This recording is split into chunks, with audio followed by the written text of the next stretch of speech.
بسم الله الرحمن الرحيم. أميرة والتحام موجودة والدهن. هات الدهن.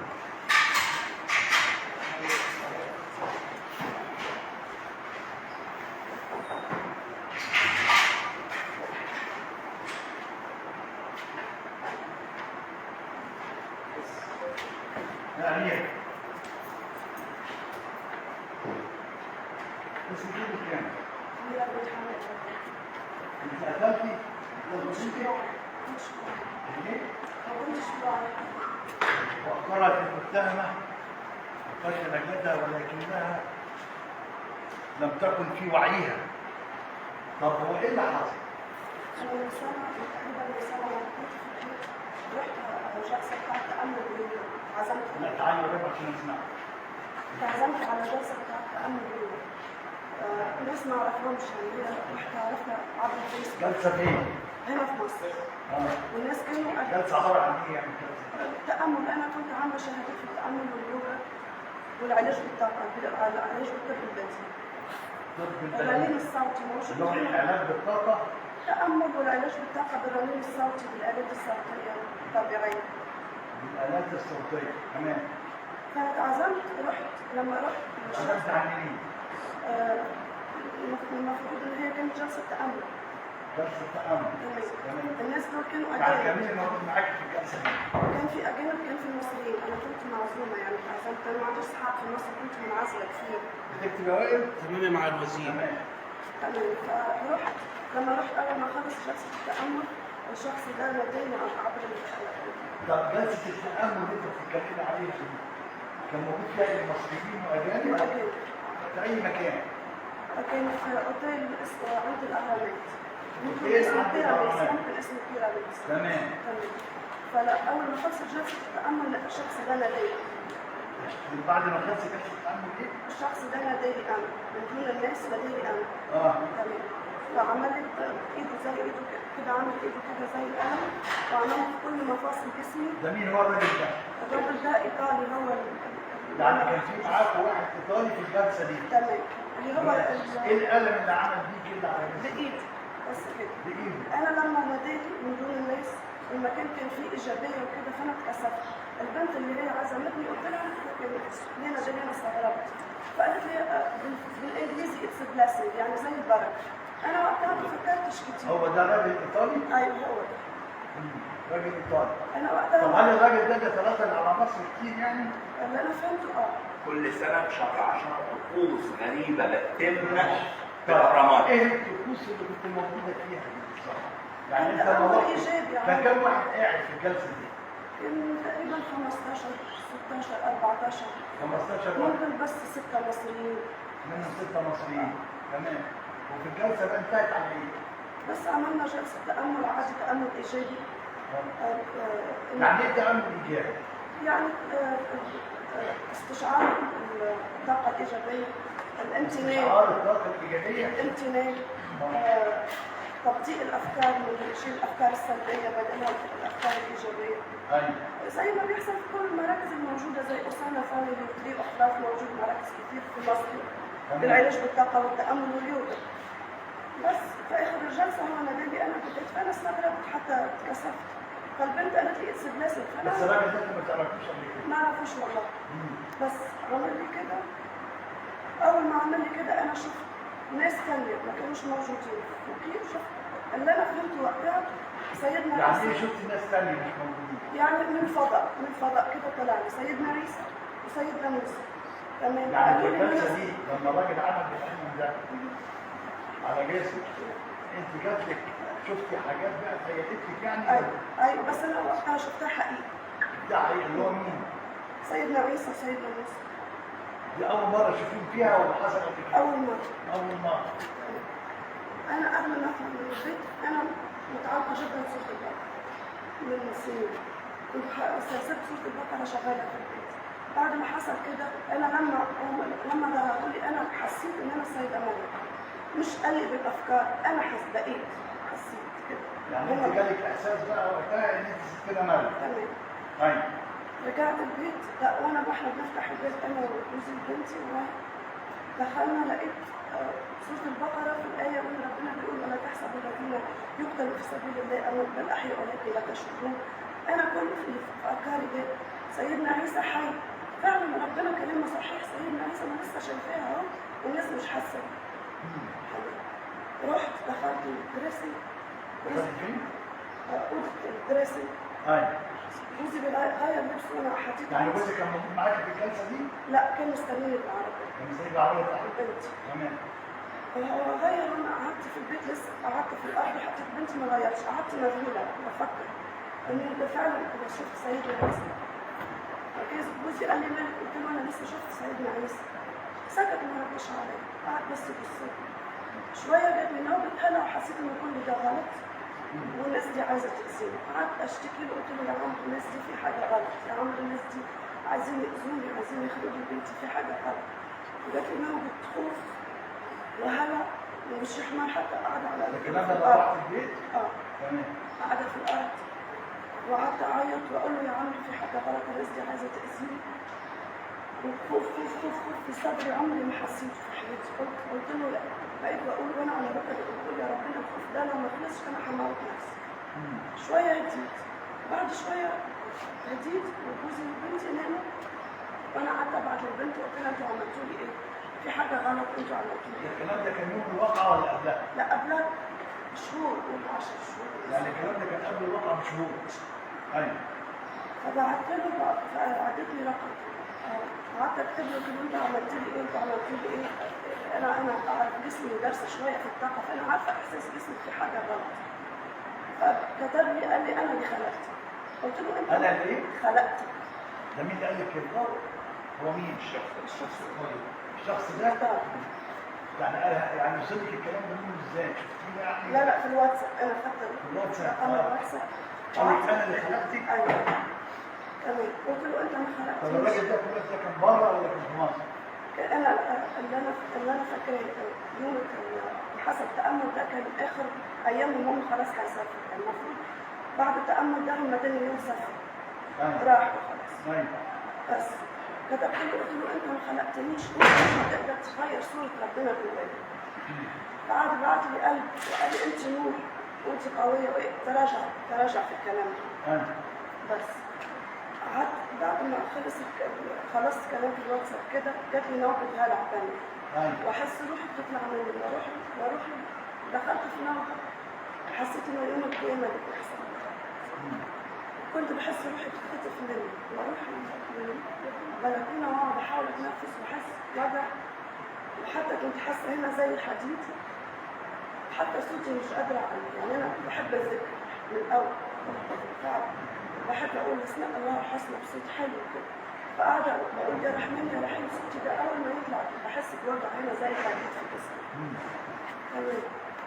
وقعدت تقريبا 7 ايام ما انامش كويس، يعني لما انام 10 دقايق واصحى 10 دقايق اشوف فيهم رؤى واشوف فيهم يوم القيامه، واحس ان انا عايزه اسمع صوره قرانيه معينه، بحس بصوره الواقعه وبحس ان دلوقتي الواقعه، وبحس ان ده حاسه ان الارض كلها مش حاسه لي انا بس. ومن حبي في بنتي وجوزي بروح بطمن عليهم بشوفهم هم نايمين وبقول يا ربنا ما يحسوش ان انا ايه يوم القيامه اللي انا حاسه ما يحسوش. وهم اول ما انت من احساسك ايه؟ يعني ايه حاسه بيوم القيامه او حاسه بالاحساس ده؟ كان حاسه ان انا مش سابت نوم. بعد ما حسيت اول مره ان انا سيده مريم لما عملت الحاجات دي. حاسه ان انا مش سابت نوم وانا ليا دور في يوم القيامه. لما انت جالك احساس ان انت سيده مريم، ايه نوع الاحساس ده؟ يعني حاسه ايه؟ ان انت ممكن تعملي حاجات غريبه يعني خلاف الحاجات الموجوده في الاسلام؟ لا هو من الهول انا حاسه يوم القيامه، وحاسه ان ده مش حاسه ان هي حاسه في الارض كلها. فانا حاسه ان انا حاسه كده عشان انا مش سايبه كل، وانا ليا دور ان انا اساعد في يوم القيامه كأنا سيده مريم او كان من كبار الملائكه. فانا كنت بروح بطمن على بنتي وجوزي بشوفهم نايمين بقول الحمد لله انا ما يحسوش عظمه وجود اليوم ده، ويا ربنا انا ما عملش بس هم لا هم ناس خلقوا نفسهم في الجنه. بس ففتره لما تخلص النوبه بحس ان ده كله غلط وبقعد اصلي بس زيوت كتير. يعني النوبه دي بتجيلك فترات فترات معينه؟ كتير. يعني فترات تستمر حوالي قد ايه مثلا ساعه ساعتين؟ لا، أول واحدة كانت أيام تقريبا 7 أيام أو 6 يعني اول أيام. مره كان حوالي أول واحدة. 7 ايام. بعدها في النص يومين 3 أيام، يومين 3 أيام. ومرة رحت السخنة وهربت من جوزي هناك، حسيت إن هو عايز يأذيني ويزقني. كل النوبة حسيت بجوزك عايز يأذيكي؟ ويأذي بنتي. ايوه. وأنا وقتها صيدلات. فكل النوبات دي لما تجيلي أنا كأم حنينة وعاطفية كتير، كل الناس تعرف. ففي النوبة ببقى خوفي على بنتي هستيري بزيادة، عشان أنا حاسة إن في حاجة اتعملت لي أقوى مني. لما يرجع لي عقلي بحس إن كل ده غلط. بقعد أدعي ربنا، بقعد أعيط وأسجد كتير إن يا ربنا بين لي الحق وده صح ولا مش صح. هو عمل ويب سايت إن هو المهدي زي ما هو إيه جاز إن هو المهدي المنتظر. الشخص ده هو في الويب سايت. طب هو اللي قال لك كده ولا انت جالك الاحساس؟ هو قال لي كده في أول يوم لما عمله كده. يعني هو الشخص ده اللي هو الايطالي ده هو اللي قال لك ان هو المهدي المنتظر؟ أيوه. ده وبرضه الكلام ده على الواتس؟ لا لما أول مرة أول مرة. تمام. أنا بقى عشان قعدت أتابع من صعوبة اللي أنا كنت فيه مرة كده والصراع اللي أنا كنت فيه، فأنا قعدت أتابع دايما. فهو في الويب سايت عامل انستجرام وعامل ويب سايت. فهو حاطط معلن إن المهدي إنه عنده رسالة عالمية وإنه عنده معجزات في الشفاء. أول مرة الشفاء. تشوف الراجل الإيطالي ده في القعدة دي؟ والله. الجلسة دي؟ أيوه. كنت أول مرة. أيوه. طب هل اختارك أنت كده مع الموجودين؟ أيوه. ولا هو عمل كده مع حد تاني؟ لا، في القعدة دي أنا بس اللي ناديت. كنت أنت لوحدك؟ أيوه. واحد بس اللي عمل كده؟ أيوه. بس فكنت بدخل على الويب سايت بشوف عشان اتابع، يعني بحس ان في حاجه غلط حاصله. يعني انت من جواكي حاسه ان في حاجه غلط بتحصل؟ ايوه. ايوه. لما تخلص النوبه بحس انه غلط. يعني تقصدي تقولي ان دي نوبه بتبقى لفتره معينه. ايوه. وبعد كده بتروح. ايوه. وبعد كام يوم تجيلك تاني. ايوه. ايوه. بدخل الويب سايت بشوف ان هو طب لما كانت بتجيلك النوبه دي كان احساسك بيبقى ايه بالظبط لما بتجيلك النوبه دي؟ يعني مثلا بتبقي عنيفه عاوزه تكسري حاجه؟ انا مسالمه مش عنيفه. ايه؟ انا في العاده مسالمه مش عدوانيه مش عنيفه. مش عنيفه. بس ببقى عاوزه اهرب، بحس ان في حاجات عايزه تاذيني تاذي بنتي، خاصه انا يعني احساس في حاجه عايزه تاذيك او تاذي بنتك؟ تاذي بنتي الاثنين. وحتى لما جالي في الموجات اللي في النص الاحساس ده، انا وجوزي من الاول بنحب السفر. فاحيانا لما يجيلي الافكار دي والصوت ده ان في حاجه هتاذيني لو بنتي لو قعدت في البيت، فانا كلمه لما تيجي من الشغل تعالى نسافر، انا تعبانه عايزه اسافر، فنسافر. فاغير جو كده بس تبقى نوبه شغاله حتى في السفر. مره كنت في الفيوم كان عندي نوبه كل وقت حتى قران كده. ومره كنت في السخنه برضه كان عندي نوبه طول الليل حتى قران، حتى جوزي كان بيستغرب يقول لي مالك. حتى مرات كنت هنا جوزي بالليل بيقول لي جسمي كله بيرتعش وانا نايم، فبيقرا عليا قران وانا نايم. وانا حاسه ان هو بيخنقني وعايز يقتلني، انا مش حاسه ان هو بيقرا عليا قران. فبصحى من النوم بقول له يا عم انت انا حاسه ان انا مخنوقه فعلا. بتقول لي هو بيزعق لي بيقول لي انت مالك؟ ان انا بقرا عليك القران انت بس اللي بيعمل كده. فمره في اثنين في ثلاثه هو عشان بيصحى الصبح بدري بيروح الشغل، يعني الموضوع متعب وبيتعب الشغل. فبقى جوزي بعد فتره بينام في الصاله. بس المره لما كنت في السخنه يعني هو جوزك كان بينام في الصلاه باعتبار ان بيجيش نوبات؟ مرة في اثنين في ثلاثة كان بيجيلي نوبات وكان بيصحى وبيتعب معايا ويقعد يقرا عليا قرآن. طب هو ما عرفكيش على طبيب؟ لا. يعني بيشوف ايه في عندك ايه؟ لا، ولا عمري شكيت في ان ده له علاقة بطبيب. انا متعلمة، انا لو في وقت كنت في البيت ده والعصر حسيت انه الطبيب هيساعدني كنت رحت. بس عمري ما جه في افكاري انه ممكن الطبيب يساعدني. كنت بس لما بيرجع لي شيء بالعقل بحس انه ازاي ممكن يكون في ناس متقدمين في الأذى، إنه هو كان لما أنا ببدأ بزعق الطاقة اللي راحت لي في جسمي لازم أكون مسالمة وإيجابية وهادية طول الوقت. أنا لو خلقت لو جسمي لو زعقت شوية بيبعت لي بيقول لي اقعدي هادي، كل حاجة بيعرفها لحد ما أنا صرت بخاف. يعني عاوزة تقولي إن الحاجات اللي بتحصل لك هو الراجل ده يعلم بيها. أيوه. ويبعت لك على الواتساب يقول لك أنت كنت تعبانة. أيوه. أيوه. يقول لك الحاجات دي والله شاهد جريء الواتساب. والله العظيم أيوه. أيوه. ولما كنت في السفن كنت تعبانة وكنت مش عارفة أنام طول الليل حتى رقية وبعدين حسيت ان جوزي عايز يأذيني يأذي بنتي، طلعت ورحت كام بلكونه كده، اخر بلكونه في مكان الفيلا، اخر بلكونه خالص، قعدت استخبيت فيها وشفت وقاعده ماسكه بنتي، شفت نمل جنبي فطلعت قلت اقرا سوره النمل واقف شفت نمل ماشي على الأرض؟ اه قلت اقرا سوره النمل، طلعت سوره النمل قعدت اقرا فيها، انا قدامي بحر وفيه جبل، قدامك؟ بحر وفيه جبل، ايوه. بعد البحر في جبل، فقعدت اقرا سوره النمل. ففي السورة مش فاكرة فين بالظبط ربنا بيقول وتشوف الجبال فاكرة إن موجودة وهي مش موجودة. لما ببقى في النوبة دي وعي بيبقى مختلف، فأنا قعدت أقول صح كلام ربنا صح، بص أهي بقول لنفسي أهي الجبال موجودة هي مش موجودة، أهي أنا شايفاها موجودة وهي فعلا مش موجودة، فهمي للواقع بيبقى مختلف. شوية وأنا قاعدة جوزي كده دور علينا فجأة نمشي بالراحة، خفت منه وقعدت أقول ما تأذينيش ما تأذينيش، بتقول لي ايه دي تدخلي الدنيا حر عليك وهدي ما فيش حاجه ودخلنا وهديت. فلما حصلت الواقعه انا برضه قعدت في نوبه. الكلام ده كان قبل الواقعه بعد ايه؟ هي سنه بتتردد يعني قول مش سنه بالظبط، قال 10 شهور مثلا تتردد عليا 10 شهور. طب اليوم اللي حدث فيه الواقع ايه اللي حصل بالظبط؟ وكان زوجك فين؟ واشرحي لي كده ايه اللي حصل قبل الواقعه معلش دي كانت جوزها اللي قال لي دلوقتي انها كانت بتحب تغني اغاني هنديه، عملت مجسمات الاغاني والكلام ده ولا؟ ايوه. فيوم الواقعه انا كنت جايه من تونس 20 يوم قعدت في تونس انا وجوزي.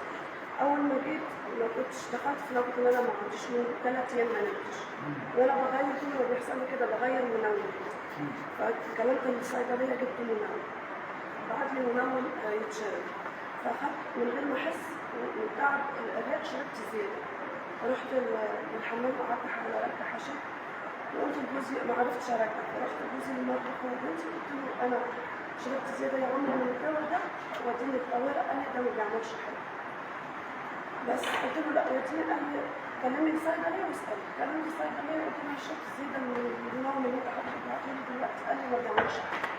بس بعد كده ما حسيتش بالليل خالص، لقيت نفسي الدنيا باينه نور مش عارفه الساعه ايه، ولقيت نفسي في الطرق مش عارفه ما نمتش ومش عارفه انا كنت فين، ما عنديش حتى فكره ان انا كنت فين.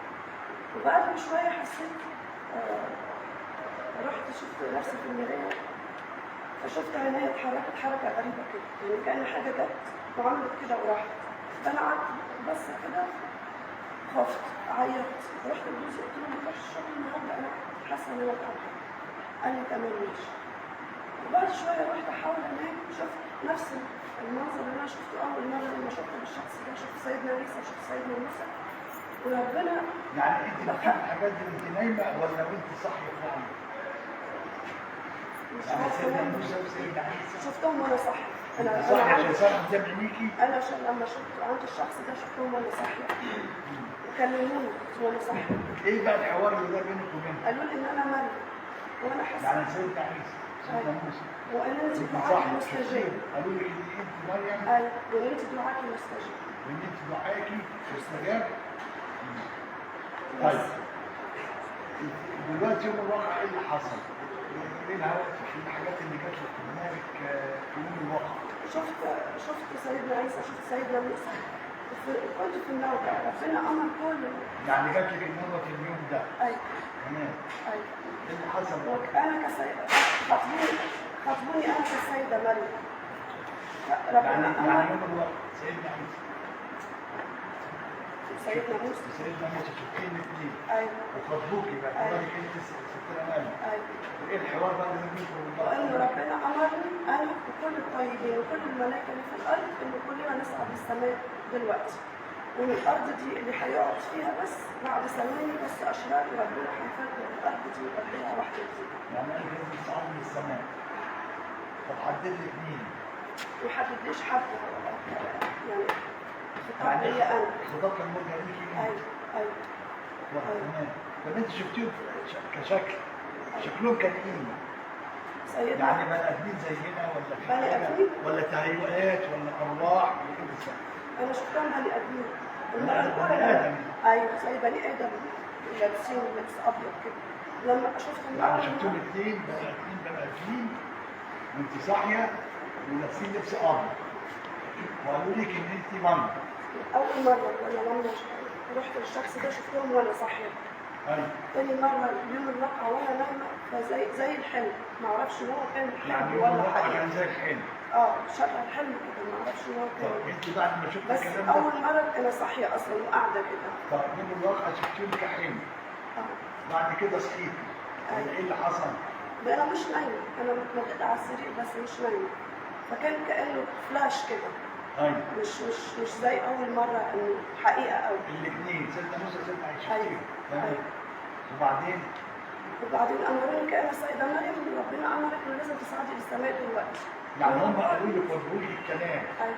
قالوا لك ان انت مريم ولازم تصعدي للسماء حالا. ايوه بس ما كانش بكلام، كان بافكار. كان بافكار والصوت في دماغي بسرعه بسرعه بسرعه بسرعه بسرعه. ايوه. ان ربنا كل الملائكه كل الطيبين كل الصالحين دلوقتي لازم يصعدوا للسماء، لان الارض دي اللي قعد فيها اشرار بس ربنا هيبدلها بحاجه واحده جديده. الموضوع كان زي الطوارئ كده. تمام. بس طب انت بقى لما حصل لك الكلام ده وصحيتي ما رحتيش لجوزك تستعيني بيه وتقولي انا جات لي الاول اعمل ايه او كده او شفت كذا؟ مش فاكره، كل اللي كنت بفكر فيه ان انا مش هكسب بنتي في الشر. بس يعني انت كان احساسك بقى ايه لما قالوا لك الكلام ده؟ يعني قالوا لك لازم تصعدي انت ما فكرتش، ما عنديش افكار. مفيش افكار. طب ايه اللي عملتيه بقى؟ مش فاكره، كنت بفكر ان انا خدت الخيط على اساس ان انا بفكر، انا قلت انا عمري ما قتلت نفسي، هقتل نفسي ازاي؟ ايوه. فخدت الخيط وقعدت افكر قلت انا هقتل نفسي بالخيط ده. بس بعد شويه قلت انا اكيد مش هسيب بنتي في الشارع لوحدها. بعدين انا مش فاكره والله التفاصيل. لا ما انت قلت ان انت جبتي الشنطه اللي هي القماش وقطعت الايد كده. ده حصل؟ ازاي حصل الكلام ده؟ قولي. ما انا رحت لحد الدريسنج لقيت شنطتي محطوطه فوق لبسي بس، فخدتها ورحت المطبخ وقطعتها ورجعت للدريسنج. وبعد كده ايه اللي حصل؟ مش فاكره، انا فاكره ان انا قعدت ابص فوق في اللي عندي بتاعت النور دي حديد وقلت انا مش هعمل كده. بس بعدين قلت انا اكيد مش هسيب بنتي في الشارع. بعدين انا مش فاكره بس. يعني انت مش طعنتي مش جبت الحبل ده وربطتي بيه رقبه بنتك وموتيها؟ مش فاكره. مش وبعد كده حسيتيه وقعدت تضربي بيها نفسك؟ ولا دي مش حاساها برضه؟ مش فاكره والله، ما حسيت. انا حاسسها بالالم. غير كده انا متعلقه ببنتي وعاطفيه حساسه بزياده.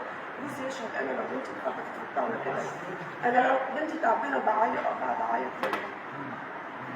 ما حسيتش، انا جسمي نفسي ما حسيتش بيه. وانا قعدت في النار حضرتك 10 ايام. انا حتى لما كنت في القسم انا بالراحه طلعت من نوبه يوم القيامه.